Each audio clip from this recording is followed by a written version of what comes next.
Meu nome é Ana, e me casei com Pedro há cerca de um mês. Esta semana seria nossa tão esperada lua de mel, mas tudo saiu completamente diferente do planejado. Enquanto eu esperava no aeroporto, recebi uma mensagem de Pedro dizendo que ele não poderia embarcar porque precisava atender a uma emergência envolvendo sua ex-esposa, Juliana.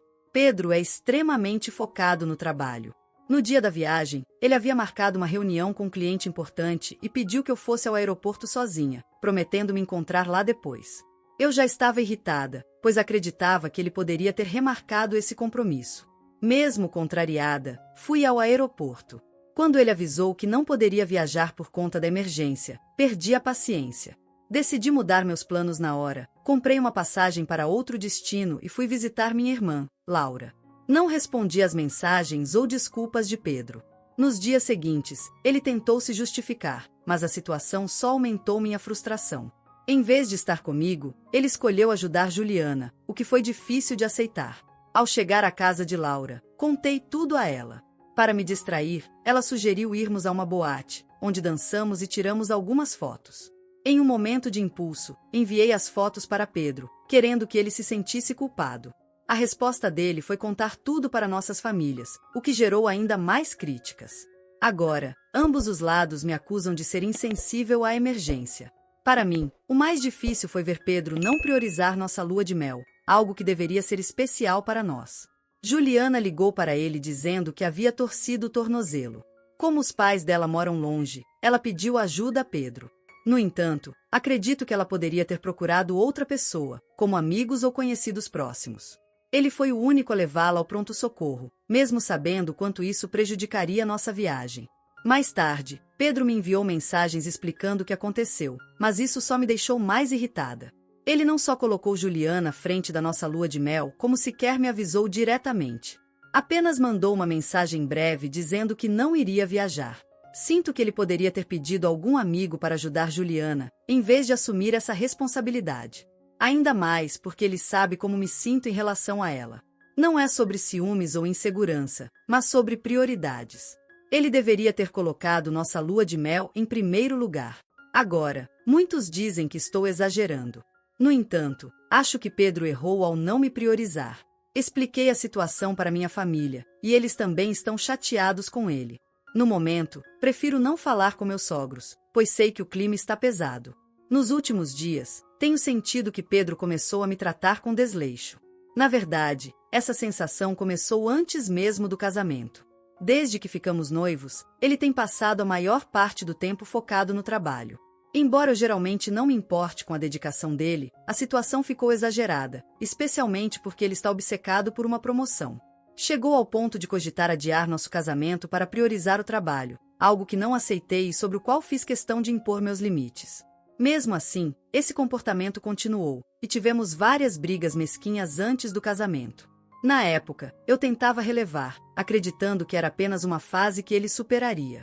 Porém, claramente isso não aconteceu, e agora parece que ele coloca o trabalho acima de tudo, inclusive do nosso relacionamento. Sobre a situação com Juliana, sei que quem não conhece a história pode achar que sou uma pessoa insegura ou ciumenta. Honestamente, não os culpo, porque sem o contexto completo, é fácil me julgar como a vilã da história. No entanto, acredito que tenho razões para me sentir assim. Pedro e Juliana têm uma história complicada. Eles começaram a namorar na faculdade e ficaram juntos por 3 anos antes de se casarem. O casamento durou outros 3 anos até decidirem se divorciar devido a incompatibilidades. 2 anos depois do divórcio, Pedro me conheceu e começamos a namorar. Desde o início, ele foi muito transparente sobre o relacionamento com a ex. Ele me disse que ela foi uma parte importante da sua vida e que eles continuaram amigos após o divórcio, já que tudo ocorreu de maneira amigável. Quando ele me contou isso pela primeira vez, não me senti insegura. Aceitei que eles tivessem uma amizade, já que parecia ser algo do passado. Tudo mudou quando comecei a observar como Juliana se comportava perto de Pedro. Não diria que me senti insegura, mas definitivamente fiquei desconfortável. Eles ainda mantinham um grupo de amigos da época da faculdade, que costumavam se reunir a cada poucos meses. Cerca de 1 ano depois de começarmos a namorar, Pedro me convidou para conhecer esse grupo, e ele mencionou que Juliana estaria lá. Eu sabia disso e tentei me preparar mentalmente para encontrá-la. No início, tudo correu bem. Juliana foi calorosa comigo e parecia simpática. Mas, conforme a noite avançava, o clima começou a mudar. Aos poucos, ficou claro que ela ainda não havia superado Pedro. Não sei exatamente como descrever, mas o comportamento dela deixava evidente que algo estava errado. Juliana fazia de tudo para monopolizar a atenção de Pedro, tentando conversar com ele o tempo todo. Se ele desviava a atenção dela por alguns minutos, ela fazia beicinho e ficava visivelmente irritada. Embora ela não tenha sido abertamente rude comigo, sua atitude era como se eu não estivesse lá. Quanto mais bebia, mais solta ela ficava, e no final da noite, eu estava completamente desconfortável. Quando chegamos em casa, fui muito clara com Pedro sobre como me sentia. A princípio, ele fingiu não entender, mas quando percebeu que eu estava realmente chateada, admitiu que havia notado o comportamento estranho dela. Ele me garantiu que essa era a primeira vez que ela agia assim desde o divórcio. Pedro explicou que, mesmo após o término, eles haviam se encontrado algumas vezes com um grupo de amigos e Juliana sempre tinha se comportado de forma normal. Talvez, por saber que eu estaria presente dessa vez, ela tenha ficado insegura e agido de forma diferente. Ele até sugeriu que, por terem ficado juntos por tanto tempo, talvez fosse difícil para ela vê-lo com outra pessoa. Eu consegui entender isso, até certo ponto. Juliana e Pedro tiveram um relacionamento significativo, mas eu confiava completamente nele. Sabia que, se eu pedisse para ele cortar os laços com ela, isso acabaria criando muitos problemas. Pedro não tinha muitos amigos no trabalho, já que sempre foi extremamente competitivo e, por ter mudado de cidade várias vezes na infância, não havia construído amizades duradouras. Esse grupo de amigos da faculdade era praticamente tudo o que ele tinha. Para ser honesta, acho que ninguém além de mim e Pedro percebeu o comportamento estranho de Juliana naquela noite. Sabia que, se pedisse a ele para não vê-la novamente, isso significaria cortar laços com o grupo de amigos da faculdade, o que acabaria isolando completamente. Não seria justo pedir a todos os amigos que deixassem de convidar alguém com quem tinham amizade há tantos anos apenas porque eu me sentia desconfortável com o comportamento dela, especialmente quando eles provavelmente nem notaram o que estava acontecendo. Por isso, decidi não fazer um grande alarde sobre a situação. Além disso, confiava em Pedro. Sabia que, por mais insegura ou insistente que Juliana pudesse agir, isso não mudaria nada para ele. Mesmo naquela noite, ele deixou claro que me priorizava, ignorando os esforços dela para chamar atenção e me fazendo sentir valorizada. Pedro continuou se reunindo com seus amigos, e eu sabia que Juliana estaria presente nessas ocasiões. Apesar de não gostar dela, escolhi não interferir. Quando chegou o dia do nosso casamento, decidimos convidar todo o círculo de amigos dele, o que, inevitavelmente, incluía Juliana. Deixá-la de fora teria sido estranho, e não queria que ela pensasse que eu era insegura ou sentia algum tipo de ameaça. Pedro e Juliana sempre mantiveram um relacionamento cordial, e, apesar de eu não gostar muito dela, não queria demonstrar insegurança. Por isso, decidimos convidá-la para o nosso casamento. Ela compareceu e, para minha surpresa, se comportou de forma respeitosa. Foi educada comigo e manteve certa distância, o que me deixou aliviada. Naquele momento, achei que finalmente as coisas entre nós estavam equilibradas. Então aconteceu o episódio recente. Todos os amigos de Pedro, incluindo Juliana, sabiam que nossa lua de mel estava marcada para aquele dia. Coincidentemente, Juliana se machucou exatamente na data da nossa viagem, o que me pareceu estranho. Ela tem vários amigos próximos, incluindo um que mora a poucos quarteirões de sua casa, mas, ainda assim, escolheu ligar para Pedro. Pedro, sem hesitar, atendeu ao pedido de ajuda dela e foi até lá, deixando nossa lua de mel de lado. Para mim, isso foi o limite. Nos últimos meses, ele já estava me irritando com a obsessão pelo trabalho e a busca por uma promoção. Ele sabia que eu não gostava da relação com Juliana, e mesmo assim escolheu priorizá-la em um momento tão importante para nós. O que me deixou mais magoada foi a forma como ele lidou com a situação. Não me ligou para explicar o que estava acontecendo. Simplesmente mandou uma mensagem, como se eu devesse aceitar tudo sem questionar. Eu fiquei tão frustrada que decidi ir para a casa da minha irmã, Laura. Naquele momento, eu precisava de apoio, e ficar sozinha só tornaria as coisas piores. Não acho que minha atitude tenha sido errada. Ele já havia decidido que nossa lua de mel não era prioridade, então eu optei por me priorizar. Se Pedro realmente estivesse arrependido, teria pego um voo até onde eu estava para pedir desculpas pessoalmente. Ele sabia onde me encontrar, já que eu estava postando fotos com Laura. Na manhã seguinte, enquanto tomava café com minha irmã, recebi uma ligação inesperada. Era Lucas, um antigo amigo em comum de Pedro e Juliana, que também conhecia nossa situação. Ele parecia hesitante, mas logo foi direto ao ponto. Desculpe incomodar, Ana, mas achei que você deveria saber de algo, começou ele. Quando Juliana se machucou, eu fui um dos primeiros a saber. Ofereci ajuda, já que moro apenas alguns quarteirões dela, mas ela recusou. Disse que já tinha chamado Pedro. Minha respiração ficou suspensa por alguns segundos. Ela recusou sua ajuda? Mesmo você estando tão perto? Perguntei, tentando processar o que aquilo significava. Sim, Lucas confirmou. Achei estranho, mas ela insistiu que precisava do Pedro. Achei que fosse apenas por causa da amizade deles, mas depois me lembrei que era o dia da lua de mel de vocês. Honestamente, não acho que isso foi coincidência. Minha mente girava com as informações. Juliana sabia exatamente o que estava fazendo. Ela escolheu Pedro de propósito, sabendo que isso criaria um abalo entre nós. Ela queria me atingir diretamente, e Pedro, ao aceitar o chamado dela sem questionar, entrou no jogo dela. Obrigado por me contar, Lucas, respondi, tentando manter a calma e desligando o telefone. Isso explica muita coisa. Uma coisa, porém, ficou clara para mim. Essa situação exigiria uma conversa definitiva com Pedro. Respirei fundo. Sabia que o próximo passo seria decisivo, e eu estava pronta para finalmente encarar tudo de frente. Admito que enviei algumas fotos minhas dançando e me divertindo em um bar para provocá-lo. Estava magoada e queria que ele sentisse um pouco do que eu estava sentindo. Ainda assim, esperava que ele tomasse uma atitude concreta para consertar as coisas. Em vez disso, fiquei com a impressão de que ele achava que uma mensagem era suficiente para resolver tudo, o que só aumentou minha decepção. Não imaginei que Pedro envolveria nossas famílias nessa situação, principalmente porque eu mesma evitei fazer isso.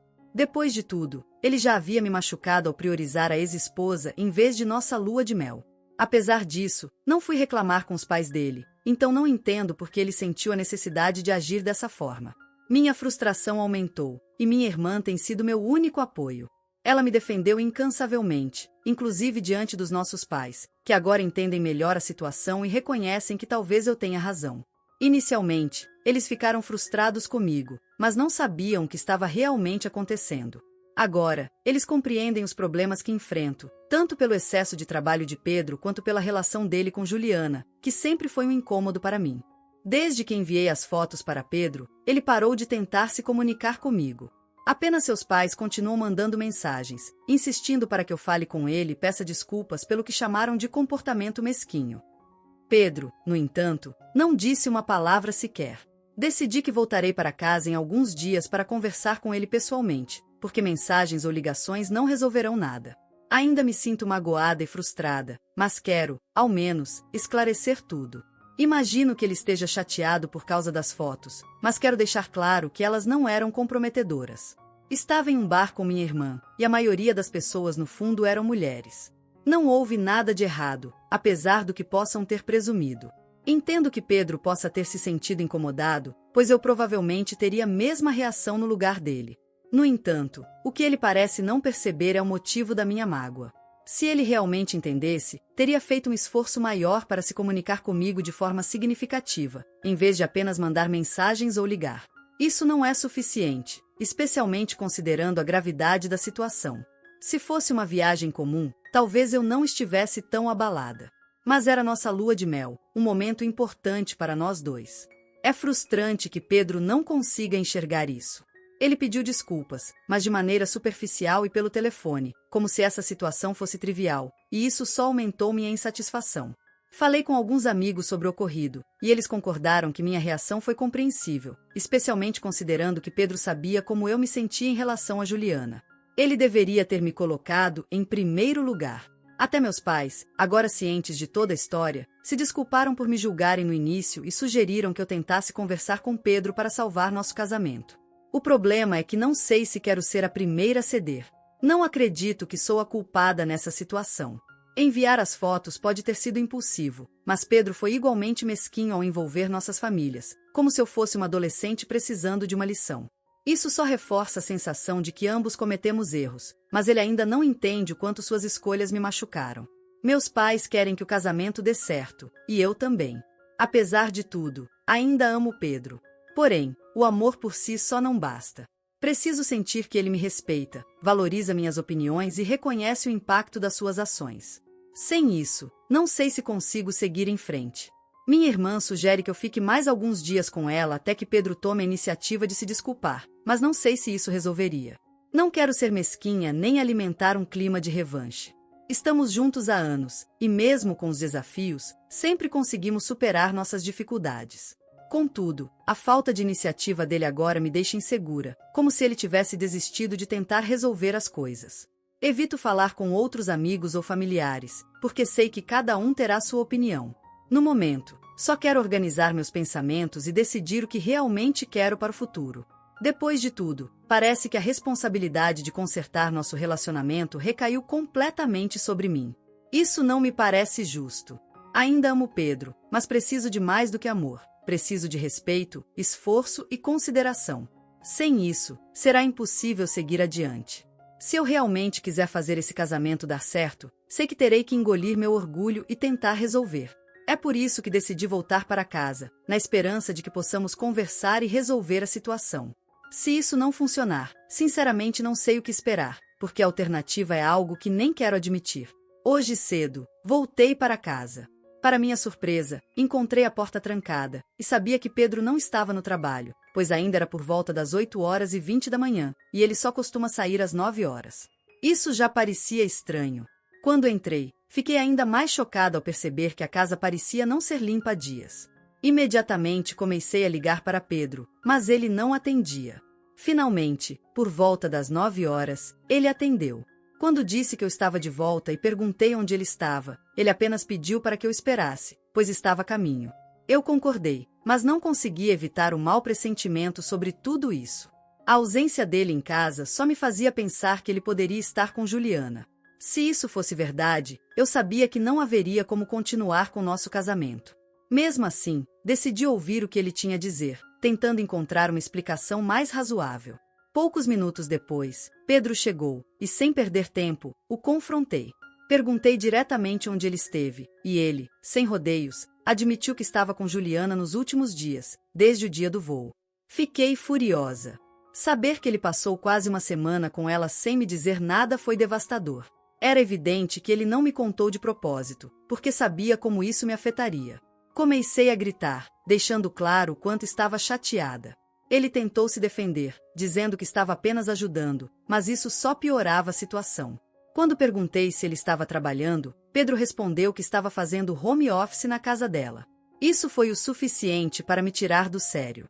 Antes do casamento, pedi que ele considerasse trabalhar de casa por alguns dias para organizarmos tudo, mas ele recusou, alegando que poderia prejudicar sua promoção. Sempre foi contra a ideia de trabalhar remotamente, mas, por Juliana, ele não hesitou em fazer exatamente isso. Ele tentou justificar, dizendo que os pais dela eram idosos e não poderiam ajudá-la, e que os amigos estavam ocupados. Alegou que, pela amizade que tinham, seria grosseiro recusar. Para mim, nada disso fazia diferença. No fim das contas, ele escolheu priorizar a ex-esposa, justamente em um momento que deveria ser dedicado a nós dois. Pedro tentou justificar sua decisão, dizendo que Juliana estava machucada e precisava de ajuda, e que seria cruel recusar. Ele afirmou que estava apenas tentando ser um amigo e garantiu que tudo foi puramente platônico, que ele até dormiu no sofá. Mas isso não fazia diferença para mim. O fato é que ele escondeu algo tão importante e me deixou sozinha enquanto estava hospedado na casa da ex. Enquanto eu me culpava por ter enviado aquelas fotos, ele fazia algo muito mais sério e injustificável. Para piorar, Pedro usou as fotos que enviei para envolver nossas famílias, transformando isso em um problema muito maior. Precisei encarar as críticas, mesmo sabendo que o que ele estava fazendo era infinitamente pior. Eu disse a ele que já era hora de enfrentar as consequências das próprias ações. Sem desfazer as malas, decidi sair imediatamente. Pedro continuou tentando justificar, mas eu já não queria mais ouvir. Dirigi até a casa dos meus pais e expliquei toda a situação. Eles me apoiaram totalmente e se ofereceram para me ajudar a procurar um advogado, caso eu quisesse pedir o divórcio. Não precisei de muito tempo para concordar. Assim que cheguei, bloqueei Pedro no meu telefone. Mesmo assim, ele tentou me contatar várias vezes, dizendo que estava arrependido, mas continuava insistindo que tinha feito o que achava certo. Isso só me deixou mais irritada. Agora, olhando para tudo o que aconteceu, Não me sinto culpada por nada. Se soubesse desde o início que Pedro estava com Juliana, teria feito ainda mais para deixá-lo desconfortável. O que está feito, está feito. Estou pronta para falar com o advogado e encerrar tudo. Se Pedro quer ficar com a ex, que fique. Nas semanas seguintes, formalizei o pedido de divórcio, e Pedro não contestou. Ele concordou com os termos e em breve tudo será finalizado. Ele me enviou um e-mail dizendo que lamentava como as coisas terminaram, mas acrescentou que me achava muito insegura e ciumenta. Segundo ele, era melhor seguirmos caminhos separados, já que não via como poderíamos fazer o casamento funcionar. Ler aquele e-mail me deixou furiosa. Mesmo agora, Pedro continua acreditando que suas ações foram completamente razoáveis. Seus pais reforçaram esse pensamento, ligando para os meus e tentando dar sermões sobre o meu comportamento. Meus pais, é claro, defenderam minha posição e deixaram claro que não queriam ouvir mais nada. Decidi recomeçar. Vou morar com minha irmã, que me ofereceu uma posição na empresa onde trabalha. Essa mudança de cenário será boa para mim. Embora ainda dou a admitir, percebo que amava Pedro por quem achei que ele era, e não pelo homem que ele realmente se mostrou. Apesar de tudo, estou animada com o futuro. Estarei mais próxima da minha irmã e pronta para construir uma nova vida. Às vezes, é preciso deixar o passado para trás para dar espaço ao que realmente importa. A atitude de Ana foi compreensível, considerando o contexto. Ela se sentiu desrespeitada em um momento que deveria ser dedicado exclusivamente ao casal. Pedir o divórcio foi sua forma de mostrar que não aceitaria continuar sendo colocada em segundo plano. Confiança e respeito são essenciais em qualquer relacionamento, e Pedro falhou em demonstrar ambos ao priorizar a ex-esposa. Por outro lado, há quem diga que Ana poderia ter buscado uma solução antes de tomar uma decisão tão definitiva. Todo casamento enfrenta dificuldades, e talvez, com diálogo e esforço, essa situação pudesse ter sido superada. E você, acha que Ana tomou a decisão certa ao pedir o divórcio? Compartilhe sua opinião nos comentários. Obrigado por acompanhar mais um relato aqui no Recanto das Histórias. Não se esqueça de curtir. E se você gosta de histórias reais sobre relacionamentos e conflitos familiares, inscreva-se no canal e ative o sininho para não perder os próximos vídeos. Até a próxima!